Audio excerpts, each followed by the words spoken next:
How are you doing? How are you doing this evening? Well, sir, how about you? I'm doing amazing, Josh. Thank you so much for being willing to participate. Um, so I'm sure you're curious. You're like, wait, Will, what are you interviewing for? What are you doing? I mean, that's my first question, right? Yep, Even on your post. yep, and there's nothing wrong with that. So what I've been doing is just being vulnerable, just asking people random questions about their life, things that they've experienced, just different things that come up, during the conversation.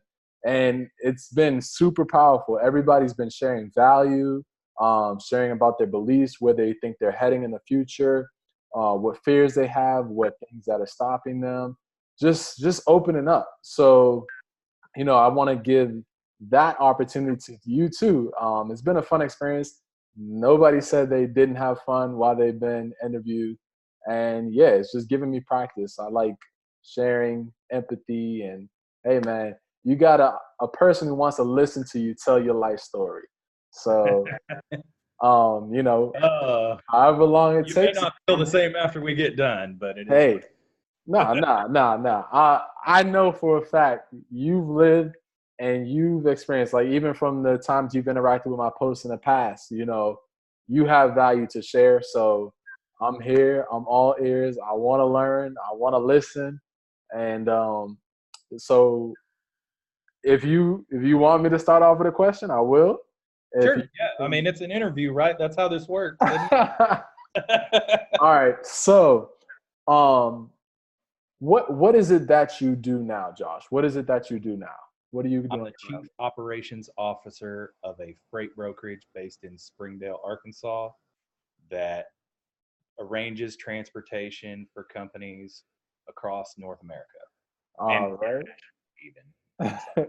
So, man, to be the COO of a company, that takes a lot of weight, man. So, and a lot of experience to take on such a heavy title. And I'm sure that you're a leader, man. You don't get that role without being able to produce.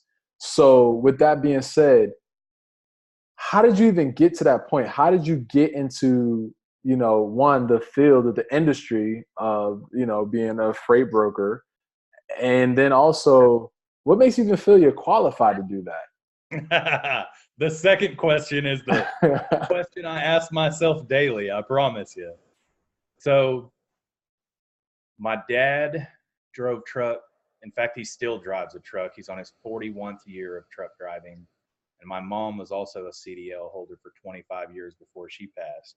Got you. I actually avoided the trucking industry for most of my life, in sales and various different aspects. I played music professionally at one point, I just see your traveled, guitar in the background. I see it.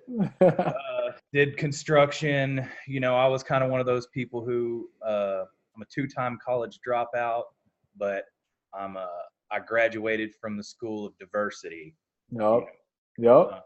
I've done a lot of different things in a lot of different fields and stuff like that, and so I actually moved to Northwest Arkansas to start or to operate a bathroom remodeling company for a Man. guy, and the guy ended up so his plan the whole time actually was to buy out the market, and he couldn't do so without having somebody to operate it because that's what the seller required. Mm-hmm. So when I got dumped on my head, I literally Googled the 10 best jobs in Northwest Arkansas, and freight brokerage came up as, I think it was like number 4 or something. Nice. Um, I honestly didn't know anything about the industry, but I mean, I had about 12 years of sales experience to back me up, and just the fact that my parents have been in trucking their whole Yep. life. So I coupled those two facts and applied it every single freight brokerage in the area. It just so happens, JB Hunt is headquartered here along with a lot of other large companies. Yep. And I started with a company called ABF. They're headquartered pretty close to here as well. Um, and man, I transformed that in the past 4 years now into just diving in, outworking everybody around me, and and forming the right relationships. There you So go. now, in addition to being the COO, I'm also a 40 under 40 council member for the Arkansas Trucking Association. Um, this year, in fact, in June, we have our first meeting for a charity called the Village Educational Group, which our mandate is to create a residential facility for people who are aging out of the school system with autism. Okay. Um, and then several other projects that have come about as far as, freight opportunities that have come about. Now, to answer the second part of your question, because I know that was a long answer. Nah, hey, I love long answers. Just letting you know, I love long answers. Why do I feel I'm qualified? Um, a lot of days I don't, but then I look around at the knowledge and the work ethic that my competition has, Mm-hmm. and it it lights my fire to continue to serve my customers. There you You know go. what I mean? Yep. Because I feel like if I'm not pursuing customers to better their business with my business knowledge and experience, Yep. then the market itself is doing them an There injustice. you go. No, So I love that answer. That, there's things that I'm learning about you already. Relationships are important to you. You know, Obviously you're doing a great job balancing marriage and my wife might disagree. hey, she's still with you, man. She's still with you, so it means something. And on the aspect of competing, giving your heart, we both have a buddy that claims autism, and you know Tucker Bearden is an amazing guy, like, and that's how we connected. Truly is. Yeah, and so it's just inspiring to see what he's done, and then just to know that the people he's connected to. So if he's connected to you, I already know you're a quality person, and then just to hear you say, okay, I want to give back, I want to be on a board, I want to even impact my customers' experience to make sure that they don't have to deal with the competition, because as you said, and it would be an injustice. The quality of service would not be what you could deliver, because you have a sense of pride. So I hear competition in there, then I hear that you care about people, and then quality.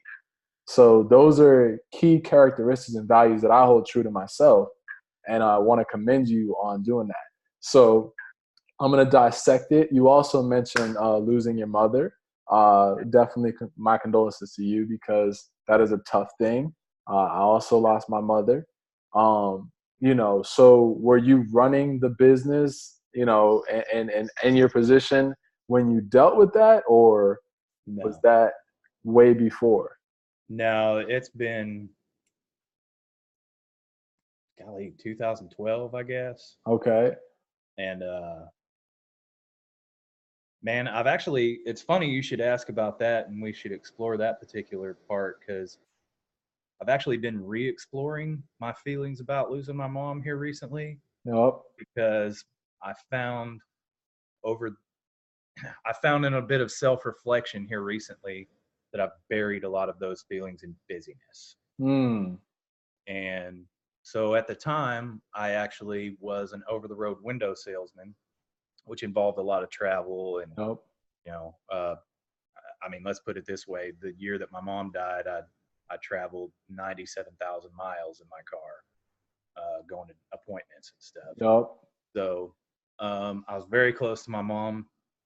It crushed me, and along with that, um, I'm the oldest son, and so I had to deal with all the business aspects of it. You know what I'm saying? Yep. I've been Which there. I know exactly what you're talking about. it really kind of defined me, and put me in a position to be where I am today, and to be able to handle those high pressure meetings. And I just recently met with the COO of FedEx, they're one of the largest freight companies in America. I used to work for FedEx ground headquarters, so yep. Yeah, so the other thing that I had to face during that time that my mom passed away was the betrayal of my own family. Mm. So my mom died in Janesville, Wisconsin. I live in Arkansas, Mm-hmm. and she lived with my grandma at the time. I have plenty of uncles and stuff in that area. That's where, they're originally from. Well, they actually held a funeral service, a military funeral service at that, without my knowledge, that put me in a position where the funeral home basically had my mom's remains hostage. Mm. And my mom and I had discussed it. I mean, she died of B-cell lymphomic cancer, so we kind of knew that she was going to go, and we discussed how we wanted everything handled. Yep. Um, so when it came down to it actually all happening, basically I was left out in the desert with no water. Mm. And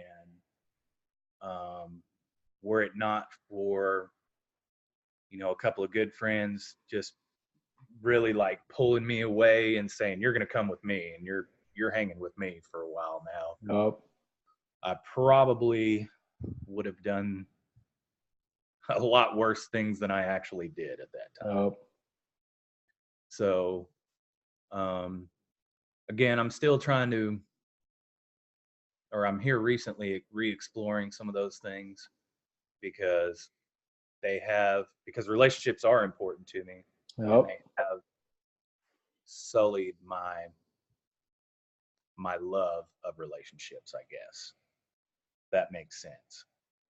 So give me an example of that, because I mean, for me, all in all, like what I want to do with these is, of course, give it to you as this is our interview, a memory and a keepsake for you, because it's not often that people get to talk out their emotions and things that truly do affect them with another person that truly cares, and can relate. So therefore, I want you to go as deep as you feel comfortable going.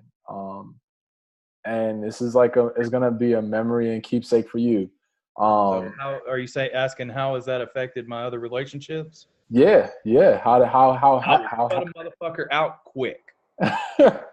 Just to be blunt about it. Say that one more time. I will cut a motherfucker out quick.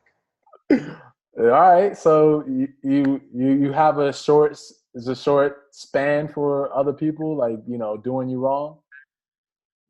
Yeah, I mean, as the saying goes, ain't nobody got time for that.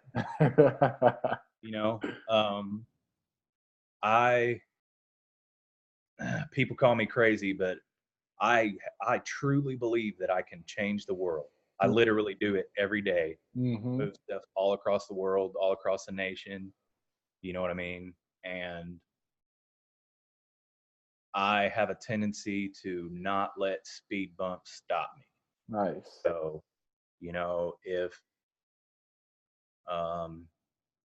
it's not just a sliding or anything like that, you know what I'm saying? Mm-hmm. I'm talking about a betrayal. Yep.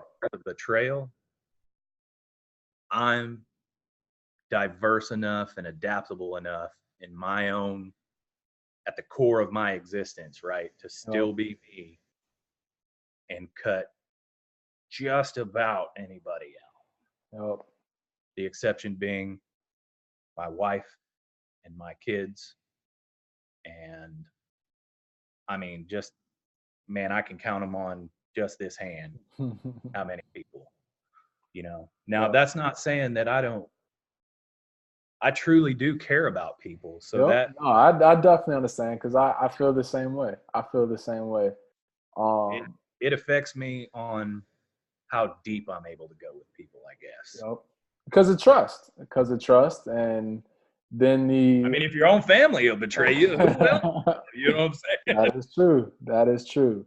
I definitely understand, man. And, I'm sure that you look at time in a whole different aspect as well with losing your mother, because of the fact that death is a reality. Like where most people will like ignore that death is a reality because they haven't experienced that great loss. But I've faced it myself, mm-hmm. even before then. So, a short story. I don't want to get into extreme detail on it, but in 2001, in fact, actually September 10th, 2001, I was working as a tower hand that built telecommunications towers. Mm. And I fell from 650 feet because of an equipment failure and did a backflip on a tower and caught myself 20 feet below. And then we were actually working on a TV station. So the very next morning, September 11th, 2000, Yeah. we woke up very early at this job, you know what I mean? And we drove out to the TV station and opened the door to the engineering room. And, you know, they got little TVs in there to monitor the signal and stuff. And I was the first one in the door. And the first thing that I seen was the second plane hit the World Trade Center. Mm-hmm. I thought it was some kind of movie at the time, continued to watch and figure out that it wasn't. So my parents primarily drove in the military. And so with my knowledge and having lived on military bases and been around military personnel my whole life, I basically surmised, well, they're taking out the financial centers, whoever they are. The Yep. next to go is communications. And Yep.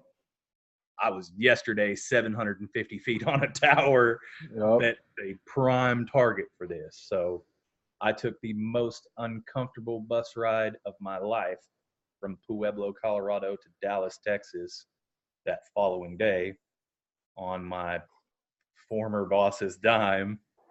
And, you know, no planes were flying at that point. So literally there was people, you know, it's usually a 2-seater. Well, there was 3 people in a seat and there were people sitting in the aisle and every walk of life from just, your typical meth head to, you know, your high level executive who had to get to that meeting all in the same cramped ass space for 36 hours. Mm. So Comfortable. That is that'll uncomfortable. give you a little reflection. Yep. In addition to that, so about, I don't know, I guess it's been 10 maybe years, maybe 11. I had a situation where I've actually had a major lung surgery where I had to have half of my left lung removed. And they Wow. told me, if I would have waited 24 hours to show up at the hospital, which I passed out in the emergency room, they told me if I'd have waited 24 hours that I would have suffocated to death. The doctor Man. first seen me, I seen him months after my treatment, and he literally told me, he said, Josh, the first time I saw you, I thought there was no way you were going to make it out of there. Mm. So I've, in addition to losing my mom, stared death in the face more than my fair share of times. Josh the cat. Yeah. Well, you know, you can't always land on your feet, but Yep. they say if you get knocked down 7 times, get up 8. That's right. That's right. So I do view time differently. Man, I'm a big Eric Thomas fan, you know, and he ET. said execution is worshipped. Oh. So I just try to execute, you know what I mean? Everybody else says, oh, it's not going to work, or, you know, that's a crazy idea, or whatever. And, you know, you plan, you create the steps to achieve it, and you just do them. I mean, Yep. People try to make it more complicated than that, but it truly is Nike. You know what I'm saying? Just do it. I agree, man. Hey, you know, for me, I've been having this idea to do interviews for so long. So seeing Tucker do them, I was like, come on, like, I was like, Tucker, he's killing the game. That's what I'm saying. I was like, I always believed in Tucker. I told him, I was like, dude, I see you as bigger than Tony Robbins. You just don't see it yet. But I'm telling you, I foresee your future, and you will be bigger than Tony Robbins. He didn't want to accept it at that Bro, and he's time. doing it with nothing. I, In his house. You know dude, what I'm like, saying? He's from my hometown. I yep, drove down there, yep, bought him dinner.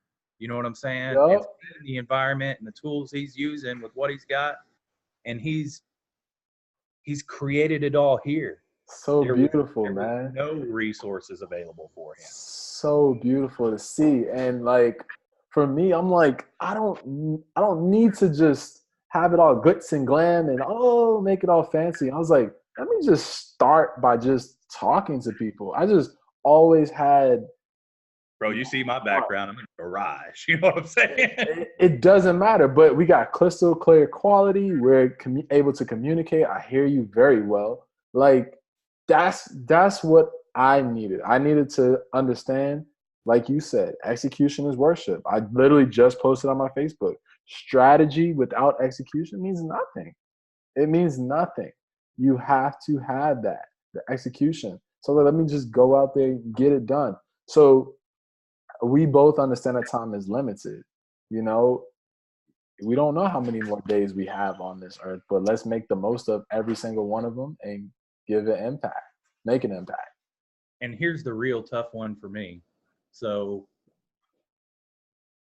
with that belief, when I first, stumbled on and really, really bought into execution as worship and implemented that, I had this, I call it a delusion now, that I was going to create this legacy that would last forever. And that's the picture I painted in my mind, was forever. Nope. Right? If you start breaking it down, man, forever's a really freaking long time. I mean, even the most influential people in history barely lasted a couple generations in their Nope. memory. Yep.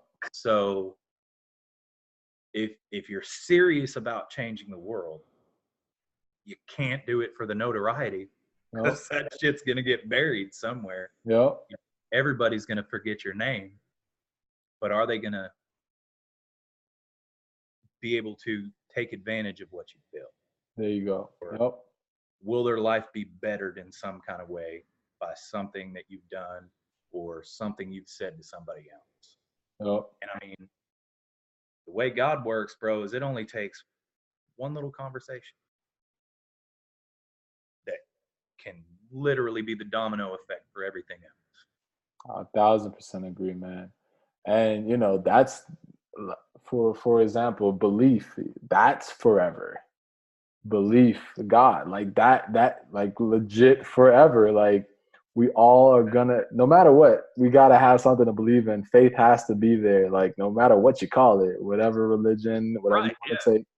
And so that's what I'm saying. Like our story matters so much more to other people than it does just to us, because there will be other people that go through the loss of a parent. There will be other people that go through running a business. There will be other people that go through marriage and being a parent. Like, and it's like getting that perspective of somebody who's either doing it successfully or willing to say, hey, I failed at that, and I'm here to say I failed at that, but I'm still continuing to live on, and I'm going to keep going.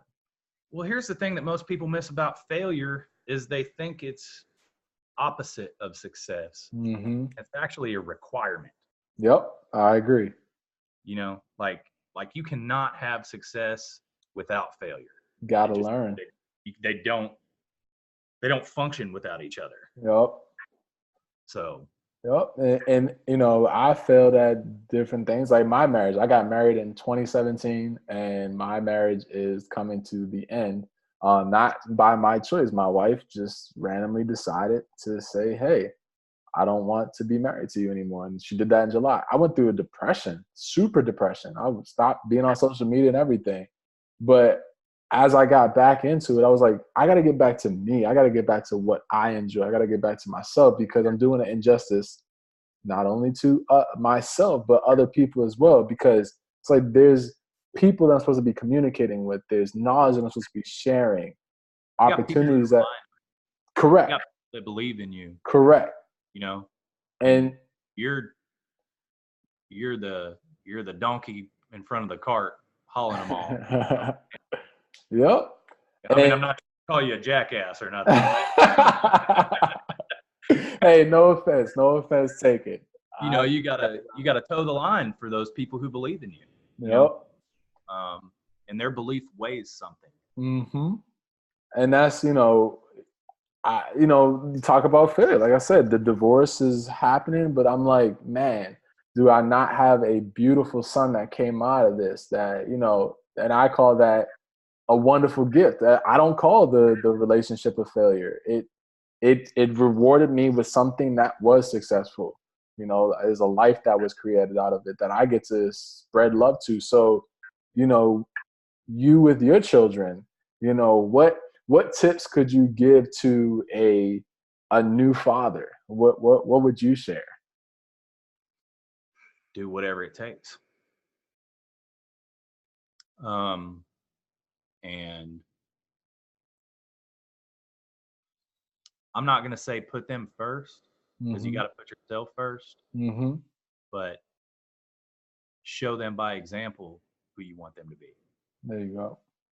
You know, let them see your integrity. You know, let them see you cry, bro. You know, I mean, even a lot of those vulnerabilities and stuff are valuable. Yep. You know, they need to understand as much as they can possibly fathom your whole of a person. Yep. What I mean, not just what you want to show them, Yep. because that's easy, right? And all fathers, in some regard, do that. But show them who you really are, Yep. and be genuine with them. Um, and as far as do whatever it takes, I'll give you an example. So I have an 18-year-old stepson with autism, which is a Mm-hmm. lot of my drive behind the autism program, right? My partner actually has an 18-year-old with autism as well. Nice. I have a 10-year-old that is my first Yep. kid. And then I have a 4-year-old also who's been diagnosed with autism. Got you. Let's look at this geographically now. Mm-hmm. So I live in Fayetteville, Arkansas with my youngest son. My oldest son, we've had some issues with violence, and he now lives with his dad in Hot Springs, Arkansas, 4 hours away. Mm. My middle son, his mom decided to move to Olive Branch, Mississippi a few years ago. And so he lives almost 6 hours away in Olive Branch, Mississippi. I talk to my oldest son every week, at least once a week. Nice. Even though he has not the greatest communication skills. I also see my middle son every other weekend, regardless. Mm. I mean, I've drove, which we meet halfway, but Yep. I'm sick as a fucking dog to go pick him up, and then drove back on Sunday to drop him off. Sick as a dog. Should have been in bed the whole time, running a fever, right? But you made a commitment. And he's smart enough to understand that that's my integrity, and that's Mm-hmm. upholding my word to him. Yep. My youngest son, we for instance, we went. I'm still in workout clothes, right? Go to the gym, and me and my wife work out, and he goes to the little daycare in the gym. At least 3 times a week, so that he can see what kind of values we want him to see as a man. Yep. And, I do all this in between running a business, which, as you know, is It's a lot of extremely work, man. demanding in itself. Yep. I mean, 80 to 100 hours a week is not an uncommon thing for me. Yep. I work at least I'll probably sit down and work an hour tonight after we get done. You know what I'm saying? Yep. And that I definitely, like I said, I appreciate time, man. Thank you. I definitely want to communicate that to you. Thank you for taking the time out to do this with me, because it's therapeutic, not only for you, for me, but I know it's going to be therapeutic for you too, just to be able to share with somebody. I don't know how often you have these conversations. I don't. I'm very guarded, actually, and I don't post on social media a lot. Mm-hmm. That on other people's posts, right? Yep. Or when I feel compelled to, and when, quite frankly, dude, I do things just when God tells me to. A lot of times. That's a good. I That's a mean, good in a initiator. sincere way. Um, I've learned to listen. You know what I mean? Yep. Like you listen to your dad. You know what I'm saying? Yep. Dad comes down and says, "Hey, son, I need you to go chop this pile of wood." You may not want to do that shit. Yep. But you listen. You're still gonna go chop that pile of wood. Yep. So that's what this is for me. I seen your post, felt compelled, and I act on it. Yep. Big proponent in, God didn't give us these gut instincts for no reason. I agree. Yeah, so. And you didn't you didn't hold any reservations to jumping on. Like, could have made an excuse or whatever, but commitments. You made a commitment. You said, I'm gonna be on. Wedding Crashers said it best, and in fact, one of my old employers has it tattooed on him. It's rule under, I can't remember, it's 67 or 76. No excuses. Play like a champion. Right? There you go. There you go. Always, man. Always. And I feel that you hold yourself to a high standard. Like I said, you're competitive. I can tell. You know, and with that, do you ever feel like you're not giving your best? Yes. I mean, all the time. But you're not going to be able to give your best 100% of the time. Mm-hmm. So you have to resolve in yourself somewhere to say, okay, you can't scold yourself necessarily, but you do have to go, well, here's the consequence of that, and resolve that within that core person, that I mean your soul, that deep rootedness that nobody else sees. Oh.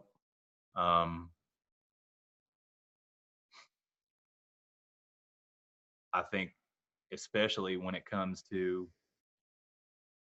sales and keeping ourselves healthy physically, Mm-hmm. spiritually, that those three things right there are the absolute hardest for a person to fail at and not beat themselves up about. Agreed. So for me, and I think it's different with everybody, but for me, I resolve it with logic and data because that's how my mind works, right? So I'm not a numbers guy by any means, but if you give me the data and I can look at that and know that, okay, well, I come from a cold calling world a lot. That's actually where my sales career started, was cold calling on the phone in 2002, shortly after I fell off that tower, actually. Hey, man. At the time, the statistic was, if you are successful in 1 in 10 out of 100 to 200 phone calls a day, you're in the top 10% of cold callers in the nation. Oh. So being okay with that 9 failures, you got to find a way to resolve that. And for me, it was just the numbers, because I'm like, all right, well, this is number 8. Let's skip on to number 9. Here comes number 10 somewhere down the line. I've seen other people, good friend of mine who actually runs a window company now, started literally at the bottom with me. Now he's, the top of his game. McDonald's had that little I'm loving it. Ba-da-ba-ba-ba. Well, every time he gets shut down on the phone, you'd hear Chris Blease over there going, ba-da-ba-ba-ba. And he just kept his attitude so freaking high all the time that none of that shit even touched him. Yep. He like water on duck's back when you tell him no. So, That's good. and I That's think good. everybody's got to find a way to resolve that within themselves based on their perception and how they conceptualize things. Oh, no, I definitely agree. So this is I guess a cool question. Do you have any fears? Do you have any fears?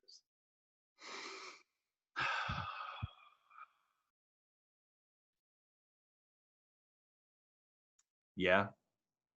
Um, it's more, I think it's more of a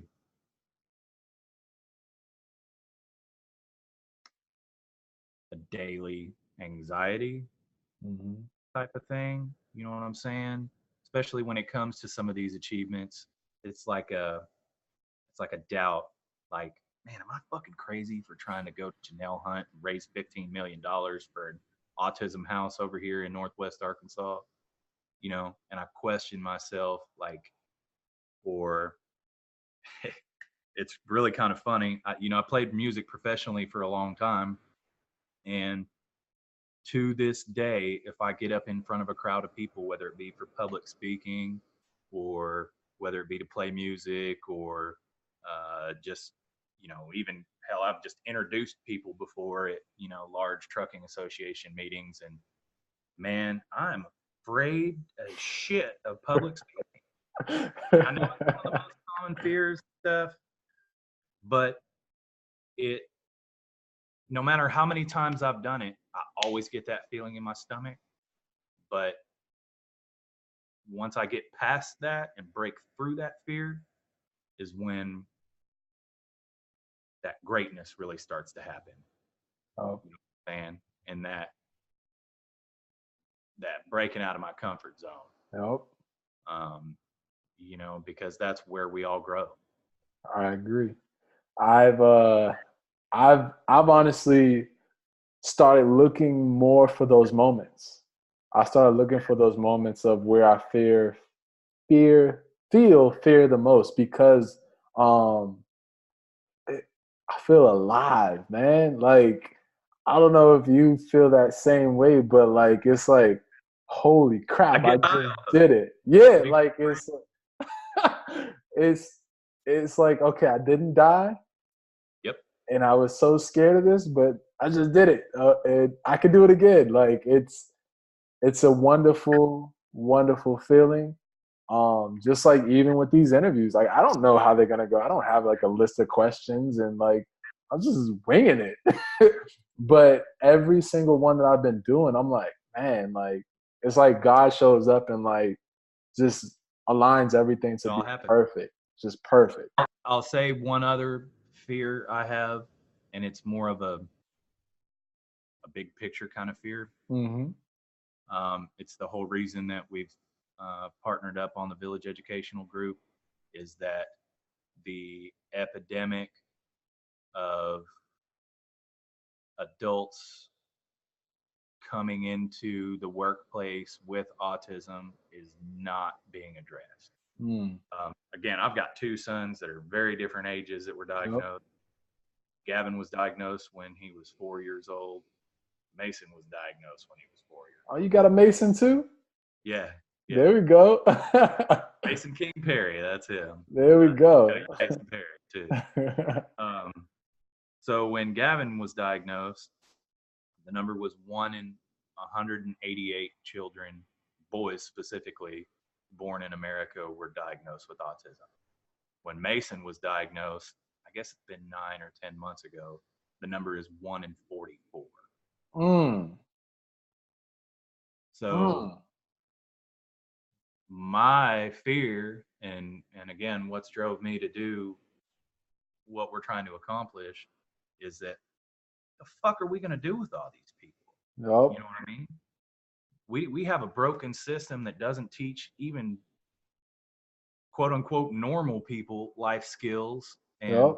finances and how to do your laundry and cook and all these other things. You see some of these, and I hate to use the term, but millennials coming into the system that are Hey, it's they honest. don't It's even know what honest. to do with themselves. You know what I'm saying? They And then can't the sense of function in entitlement too. adulting. A sense of entitlement too. We have. It's sad to see, man. So if you combine that, a broken system, with just the sheer volume of people that will be aging out of the school system, because the school system, man, 5 to 18, they're pretty good. You know what I Yep. mean? There's IEP programs, and there's special education programs, and there's even programs where they can go to like homes and boys homes and stuff that are backed by Medicaid. But bro, once you hit 18, On your all own. that shit done. Yep. That gap from 18 to 36 is the number I've came up with, is just a black hole. Yep. So I've met, I've been in 10 of thousands of people's homes when I sold windows over the years. And even more so now that I'm in the freight business, I touch a lot of different people through Yep. my employees and then their employees, and just the more that I'm out there looking at it, I'm scared shitless what's going to happen with our world. You know what I Yep. mean? Specifically in the United States, because some of these other countries don't have this, man. Yep. France is like 1 in 800 and something. You know, Why do you think it's so rampant out here? that's kind of a touchy question, but um, my belief is that some of it's a combination of things between the way that pharmaceuticals are being manufactured and the way that our food is being manufactured. Because we don't have real food anymore. Yep. We have food type products. Yep. So, you start putting something that's been genetically altered into a woman's body that's trying to process a life, and the code doesn't work somewhere. Yep. So that's why we've seen not only in autism more prevalence, but Down syndrome, Parkinson's, all those neurological disorders are Mm-hmm. really related to a very, very early development in the womb that exists because of some outside factor. My pure conjecture is the food. Hey, I can get I I don't can have get any behind evidence to that. back that up or nothing. You know, Yeah, but I feel it comes down to a genetic structure, and then too, yeah, food can definitely it put it like this. You said your mom died of cancer, my mom died of cancer too. Where her liver cancer came from shocked me. We found out when she was in stage 4, they said you got 10 months to live, or 9. She lasted for 10. yep. It was crazy. Like, what the hell? Like, what? And like, she didn't drink, she didn't smoke or anything. It was like, where did this come from? Still don't know to this day. Well, and I think kind of get off on a tangent here a little bit. I think one of the main problems is that some point in human history, modern medicine and spirituality distance themselves. Mm-hmm. Really supposed to be one united thing. I agree. Mental health is a real thing. Stress is a real thing. And then if you don't have the faith to overcome a lot of the ailments, man, you listen to a doctor who's trying to make some money because their office is not. They told me I was going to die. Yeah. Yeah. We're going to have to remove half of your lung, and you have about a 20% chance to live. My exact words, which with bated breath, was, "I'll take it." But you would It's probably determine. better than zero, Yep. Yep. And you would determine. You say, I'm not going out. Like, and not a lot of people are mentally strong to have that attitude to say, I'm not going out either without a fight. I'm not going out, period. It don't matter. Like, when I try to teach my mom about the law of attraction, she looked at me like, okay, you're cuckoo. Like, sit the hell down somewhere. And I was just like, no, like, You can truly beat this if you live in a state of just relaxation. You're preparing for death, so all you're going to attract to you is death.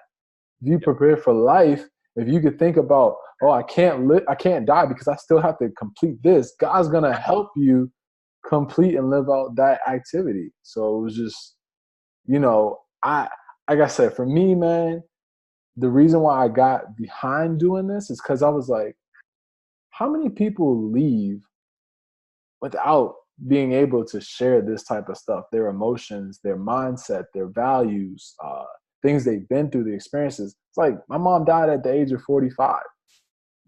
I thought I had all the time in the world to get to know her, and I didn't. I guess I took the time for granted. Like you said, you was out on the road doing sales and stuff. I was out trying to climb the corporate ladder or school and basketball, and it was just like, wow, like. And I was raised in a single parent household, so it's like all of those things is like I wish I had looked at time differently back then to say, okay, I want to cherish these moments more because relationships matter. And then you get into the interesting conversation about time is all relative to our perception. Yeah. Doesn't really exist until we perceive it, Oh. prove it fact, Higginbotham, you know what I mean? So, I mean, that time's coming again where, you know what I mean? I'm not going to say it's makeup time, but that time will be there again. It will be. It will be. And even for experiences like I still see her or talk to her in my dreams sometimes. So she'll like I think it was like last week I had a man, I was crying in my dream, and I'm surprised at myself that I wasn't crying when I woke up because I was like, you left, you scared me, but you came back. Like I'm so happy you're back. Like lay down, like let's talk and all that. Like it was just super emotional for me. Like it was like she had been gone for a trip, and then she came back, and because she was gone, I assumed that she had died. But when she came back, it was like this state of straight shock and excitement and all that. Just like it was beautiful. Beautiful dream, man. Beautiful dream. Like, so, like I said, I could tell it to you. You can relate. You get what I'm saying? Like other people, they'll look at me like, oh, I've never been like when I would try to tell my wife stuff like that, or she like, you talked about the business aspect of dealing with the debt. I'm the eldest son, so I had to deal with like my mom's assets and properties and stuff. My stepfather, who she had married like 2 years before she died, he took everything. He took everything. We had multiple houses, cars, all that stuff. 401k, pension, insurances, all that stuff. He took everything, put it all in his name when she was dying. And so, like, there was a house that was supposed to be given to me and my brothers. We didn't get it. And my wife's like, why are you not fighting for that house? And I was just like, I don't want to fight. I just don't want to fight. Like I was like, that was like my coping mechanism of dealing with the grief. It was like, just leave the memory where it is. I don't want to distort that memory of my mom and then like by arguing and being in an environment that I don't want to, I don't even want to live in that area anymore, point blank, Yep. period. Because I want to leave the memories where they are. I don't want to see I'm driving down the street. Yeah, we used to drive down the street with mommy, and mommy's not here, and I get the reminder that she's not there. But of course, my wife couldn't understand that because both of her parents are still here, Right. so She can't she can't conceptualize, relate. Yeah, yep, that emotion that, quite frankly, you want to avoid. correct. And I found that same thing and even felt guilty about trying to avoid it. Um, and again, here recently, I stumbled on internally that, I just kept busy to avoid all those feelings. Mm-hmm. which is easy to do. You know, It's super easy. I did it it's like during December. a natural reaction for most people, especially a workaholic like myself. Yep. But I've again started to understand, especially with the relationship with my wife, to be quite frank, that um, I had to confront some of those things that I Mm-hmm. didn't want to confront. And it's interesting. Like I said, I played music for a long time, and uh, a Perfect Circle's new album is actually what forced me to confront it. Mm. Um, there's a song on there called Feathers, which it's not everybody's taste, you know what I mean? But it basically talks about having your armor turn into feathers. And Mm. by that, I'm losing the word here, but analogy, what it means by that Yep. analogy, Yep. Yep. the walls that you've built up to protect yourself should set you to fly to new heights. And my mom's death changed the core of my person. Like, Do I know that to be like, true? I mean, Woo! it really changed the entire direction of my life. And It's like you lose it's a hard to say this, purpose. but in a way, I'm grateful. Mm-hmm. Mm-hmm. You know, um, not grateful that my mom's gone, Yep. obviously. Yep. I'm No, but for the experience. the experience and the path that it set me on, and some of the things that happened after that, and even before that, while we were knowing that she was going to pass. um, I'll give you for instance, so the last Mother's Day that I ever had with my mom, again, she was living in Janesville, Wisconsin. I was living in Arkansas. My grandma had been trying. I asked my mom, I worked for a huge window company that was worth about $300 million at the time. And I basically asked them to be a Make-A-Wish Foundation for me. I Mm. said, look, my mom's fixing to die. We know she's going to die. If I've got the money and everything. If I can go and do something for my mom, will you give me off the time to go do it? Yep. Said, well, yeah, of course. Anything you want. And so my grandma, who my mom was living with at the time, had been trying to. I asked my mom, rather. I'll start there here. So I said, Mom, I'm finna be the Make-A-Wish Foundation for you. What's something, we know you're gonna die, what's something you've never done in your life? Mom, you've traveled all over the world with the military. You know what I mean? You've experienced Mm-hmm. all these things and done all these things. What's something you've never done? We will make it happen. And so my grandma, she told me a couple things. She said, I wanna swim at the bottom of the ocean, or I wanna fly in a hot air balloon. And so I started digging into these things, right? And submarine was just cost preventative. You know what I'm saying? Yep.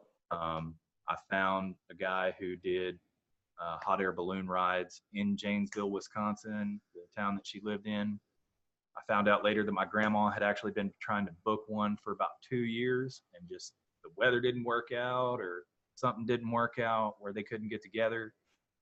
I called from Arkansas and booked it for Mother's Day, and everything was just as perfect as it possibly could be for as far as weather conditions. Sorry, I'm getting emotional Hey, about it. understandable, my brother. Understandable. So Mm. me and my mom and my grandma, on my mom's last Mother's Day, went on a balloon ride. She was sick, dude. You know what I mean? She bawled from the chemo, and just uh, one of the best experiences of my life. And Memorable. Understandable. I mean, floating up in the air. I don't know if you ever been on a hot air balloon. I had never been on one. Nope. Not yet. Not yet. Not yet. It was awe-inspiring. is about the best way I can describe it. I believe you. Um, I'm really grateful that God gave me that opportunity. So And that's what I'm saying. Like the key things is that one thing that I'm learning in life big time is that it's never about what you do. It's all about the people you do it with. That's what makes it most rewarding. Like you could travel the world, but if you're not traveling the world with your loved ones to share and make a memory and have a conversation about the memory of the times that you spent and the things that you've done, it just it's self-defeating. Like you like, I want to tell somebody or I want to experience this with somebody. Man, family trips with my mom are amazing. How she made them happen, I have no clue. It's a single parent household. But she made them happen. I'm just like, you worked miracles and you gave us the best life ever. And like you said, I'm sure you probably could have been on a different path before your mom and then it switched over. You're like, a new purpose had to be rediscovered or found because it's like, we all like a lot of people like, oh, I want to retire my parents and da da da da. Like you have this goal and then what you want to do for your parents, what you want to do for your spouse, what you want to do for your children. It's usually how it goes. Family is big. We say house, car, things like that. yep. But when that person disappears, holy shit, what just happened to the plan? Makes you realign everything you're trying to achieve. What just happens to the plan?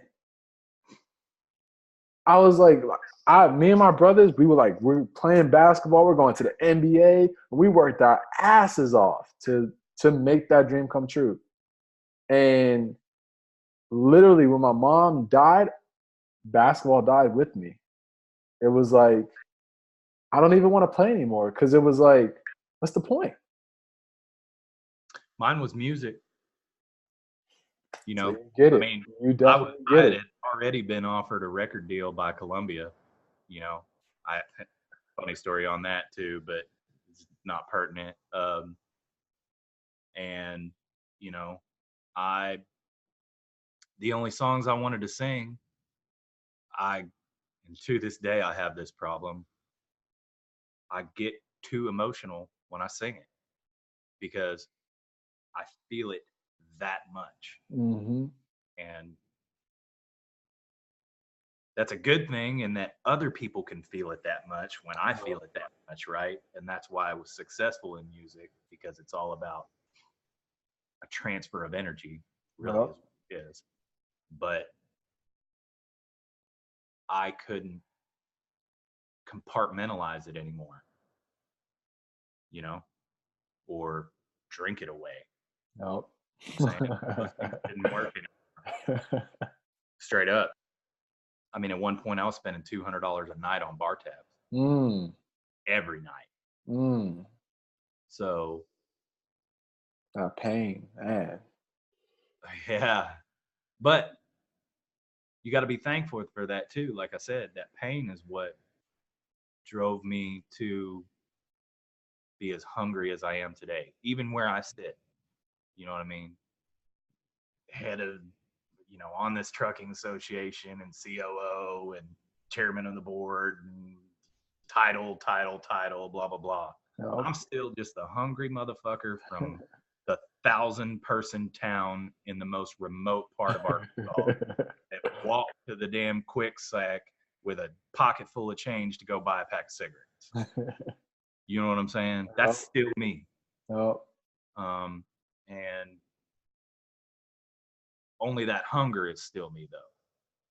You know what I mean? It's not all that other stuff and all those ideas that I had that limited me Yep. and that um, stifled my growth.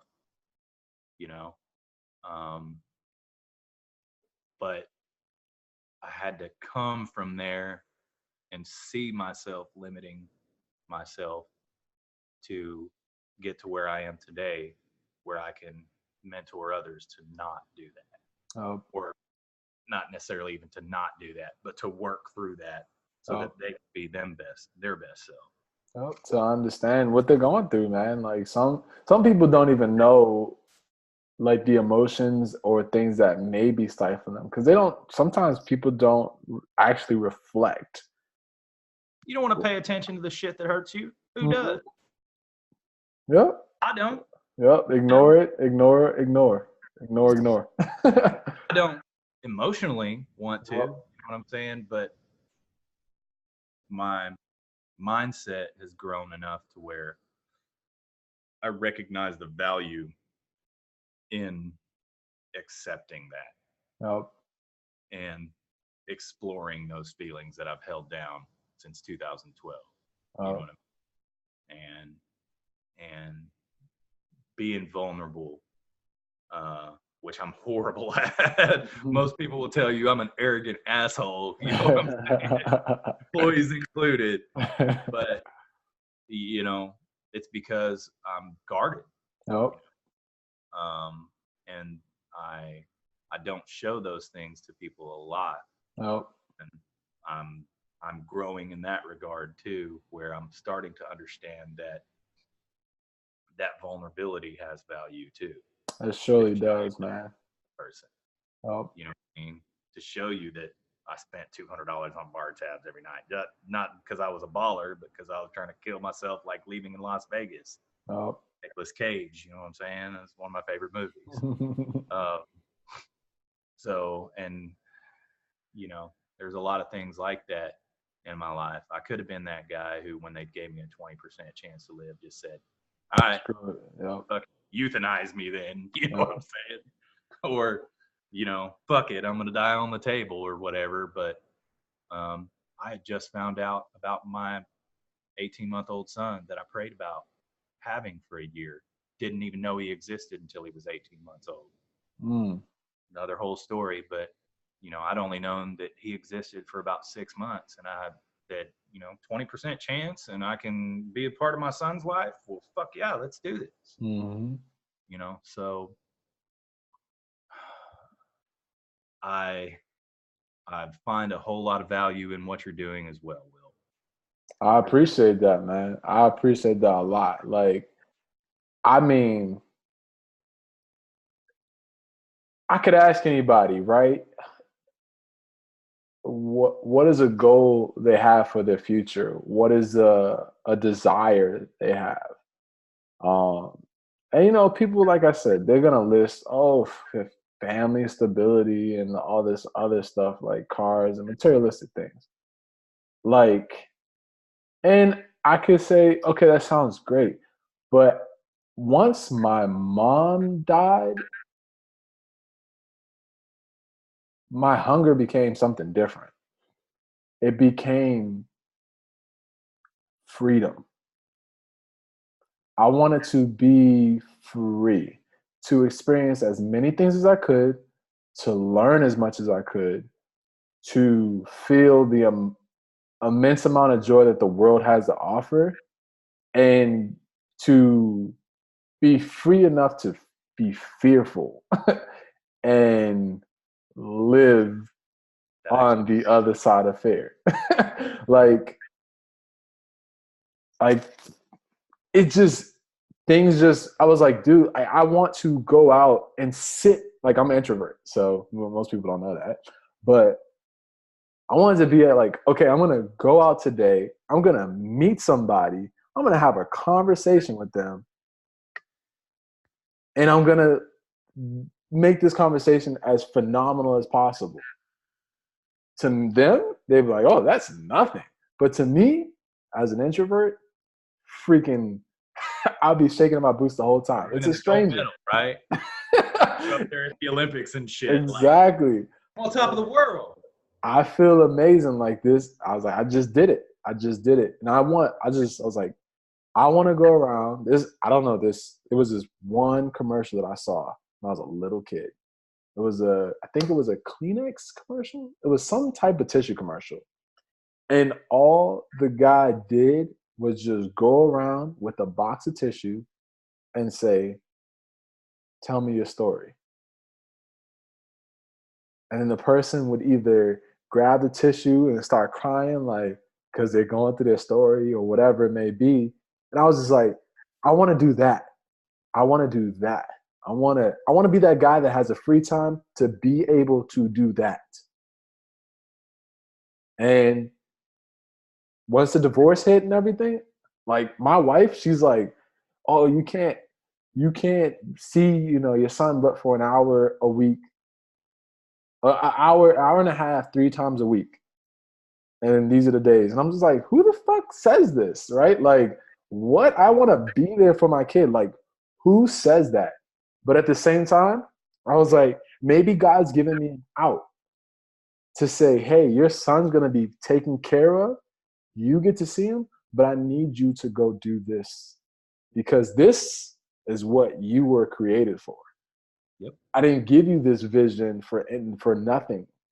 And so for you to say that you value something as simple as me asking questions and sharing a conversation with you. I didn't do anything special. I didn't do anything special. I'll disagree that point, but we'll agree to disagree.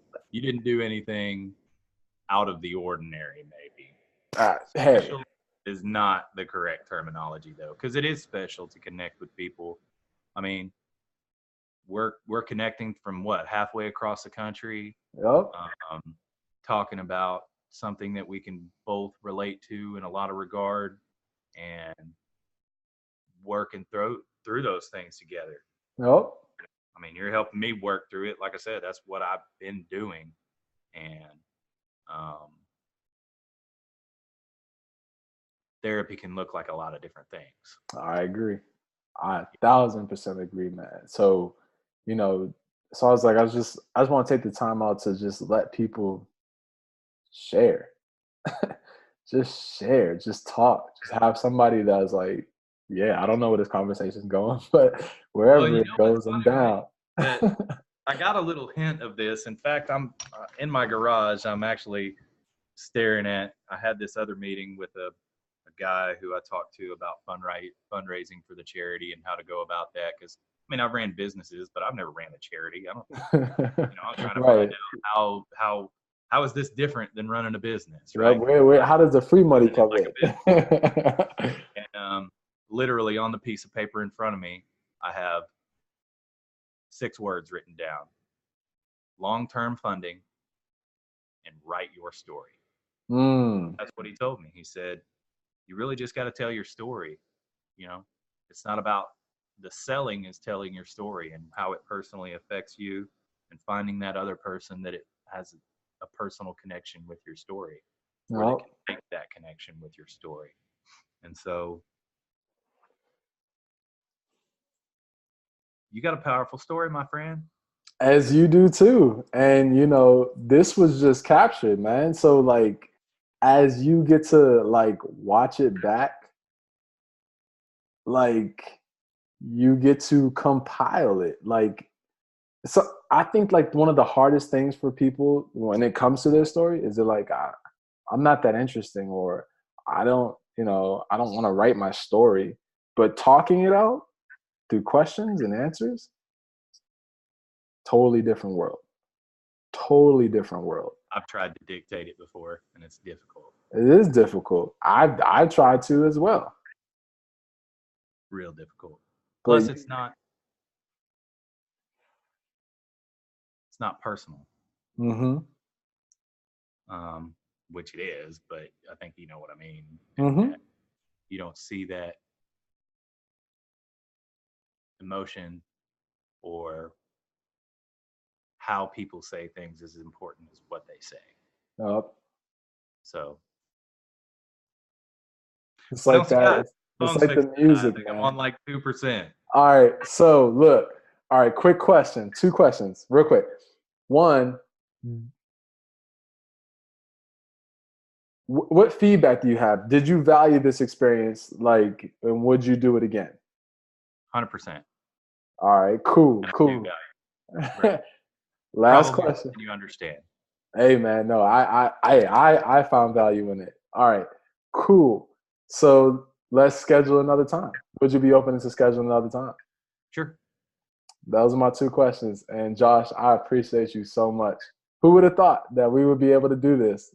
But I'm Right. so happy we did. I'm grateful as well for your time and your friendship. You know, it's crazy how we can connect through another person and then have so much in common.